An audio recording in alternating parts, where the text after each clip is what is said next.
Wow. It's been a bit of a funny day on Facebook today. It just keeps having an error with the video, but aren't you lucky you get me twice in one day on a live? But how are we all? Um, Please feel free to ask any questions as we go along, or any comments. I'm happy to take questions as we go. But welcome. Today we're talking about beginning your business and how mindset matters. It's a bit of a tricky one to say. How mindset matters when you are setting up your business. And it's really important that you understand that you have to focus on taking care of yourself when you're growing your business. Um, and that's because, as the Buddha says, all that you are arises from your thoughts. With your thoughts, you make the world. And it's very, very true when it comes to your business in terms of mindset, because your business is a reflection of yourself, your personal growth, and the work that you put into your own development. Jim Rohn, the guy who trained Tony Robbins, said, "Work harder on yourself than you do on your job, therefore your business." Um, and it's very true because it's a very important your mindset is a very important ingredient in your recipe for success. I mean, you as a whole being the main ingredient of success. And when you treat yourself um, as an important asset and you look after your mindset, your business will inevitably succeed too, because the two of you are growing in tandem. So I just wanted to say, like, when you're starting your business, you have got to put yourself first. You've got to put your mindset first. You've got to make sure that you are in the right frame of mind at all times when you are going through uh, the stages of building your business. And that's because um, a strong mind will help you to overcome the difficult times that come with being in business for yourself. And the thing about business is it can be quite tricky. There can be very lonely moments. There can be times where you are considering quitting. There are times where you feel like everything you're touching is failing. Um, and there may even be times when you're considering going back into corporate or whatever style of job you had before, going back to being an employee, basically. And you need to be sure that you have strength of mind to be able to stand in that, particularly while your family are telling you to go and get a job. And your friends are going, well, why don't you just give this up? Why do you work so much? Why don't you spend time with us?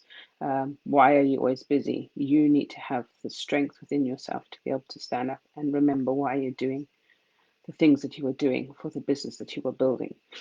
Um, so some tips for that would be to do a why exercise. I know that we talk about it endlessly in personal development, and they call it, I think Simon Sinek refers to the 7 levels of why, and he goes into just continuing to ask yourself why until you actually understand the reason why you're doing things.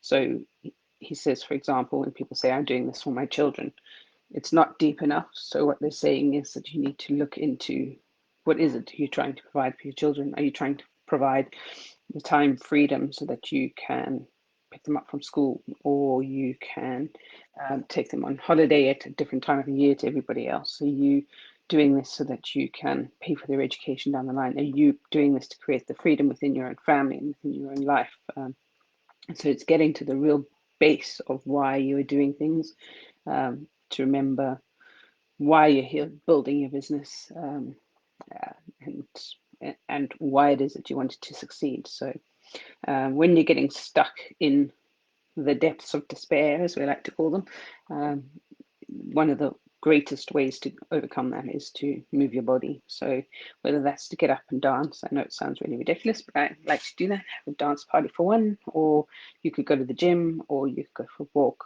or cycle, or do what you need to do. My other favorite thing is to go to kickboxing. It helps things to flow, and the ideas tend to come to you a little bit better once you've done so. Um, a big one that I like to rely on when things are seeming a little challenging is win the day. The win the day methodology is where we um, set up some goals, minor goals for every single day, and you just work to achieve those. And when you get to the end of the day, you look back and you realize, actually, today I have won the day because I've got through the goals. Um, but like I say, it can get quite lonely. So another good method is either to join you could sign up for coaching. I'm not never going to diss that option. You could sign up for group coaching. You could potentially sign up to do some sort of mastermind. I have a mastermind with other entrepreneurs, and we meet every Thursday, incidentally. So we're back on Zoom later, where we discuss our successes and challenges for the week, and anything that we can possibly help each other with, because obviously the hive mind is better than trying to get through these things on your own. Another thing to do is, when you are in the thick of it and you aren't really thinking straight, is to get out there and experience life's golden experiences. So whether that's going to see some friends, or maybe just going to watch a movie or something, just get away from it, step away from your desk, try and find, for me, I go out into the garden, do some gardening, water the plants, just to get myself away from the thing that's dragged me down, or the thing I can't get clarity on. So I find that very helpful. Ask for help. So where I've got my mastermind. Part of that principle is about asking for help from the ladies on that group. It just happens in this instance that it is a group of ladies. I'm not opposed to having guys on the group as well. It just happened to work out that way. But in this particular instance, the ladies in the group can be very helpful when I am struggling with something, and vice versa. But I just want you to remember that getting on top of your mindset is really, really important, because indecision and not being able to make decisions for your business is training your nervous system not to trust your intuition.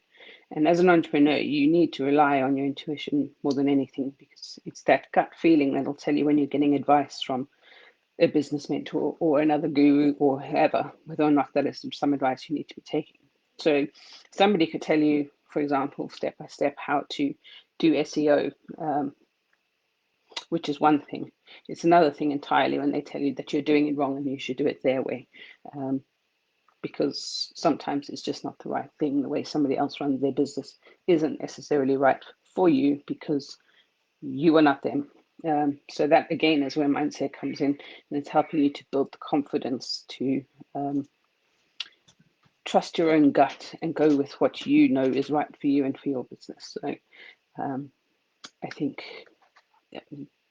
that for me is a big one, is being able to know deep within me what's right for my business, or what's right for me. So not everything and not every sales tactic or technique is right for me. I don't particularly, for example, like the hard sell. I don't like to make people feel guilty and tell them that if they don't invest however much in my coaching packages, then it's they're not investing in themselves, or they're not backing themselves. I really find that quite gross. And so you'll never see me doing that. And no matter how often it is recommended to me, you're not going to catch me doing it. So that's just one of the things. Then I think for another thing, for when you're looking at a big project, if you're finding it quite overwhelming, or you're finding that your mindset is not great when it comes to how am I going to get through it, how am I going to deliver this, how am I going to pull this event off, is to remember to break it down, and look at it in different chunks, and make sure that you're not trying to just get everything done all at once. You definitely need to make sure that it's broken down, and then you can build the blocks up as you go, and you will start to see your whole project coming to formation. So yeah, let me see if there's any comments. Nothing at the moment. If you have any questions, please let me know. But otherwise, I'm with you finally load shedding. Oh, South Africa's having load shedding again. That doesn't help your mindset, I have to say. It's very difficult operating in countries like South Africa and Sri Lanka at the moment, where the power supply is tenuous at best, but we will get there. So it is good to see. If you have any questions on mindset, please let me know. Otherwise, we will be running. We're going to be doing some more of these next week. Every day next week, we'll be doing more lives, so you get to see more of me, lucky you. And then we're also doing some masterclasses from on the 31st of August, the 7th of September, and the 14th of September. And we'll be going into more detail about the roadmap of starting your business, and what you need to look out for in terms of your building your viable offers and getting to market and growing and scaling your business. So those are some dates for you: the 31st of August, the 7th of September, the 14th of September, all at 3 p.m. And I will link the Zoom down below, and you can register there. So if you have any other questions, nothing. Great. Well, you have a good afternoon.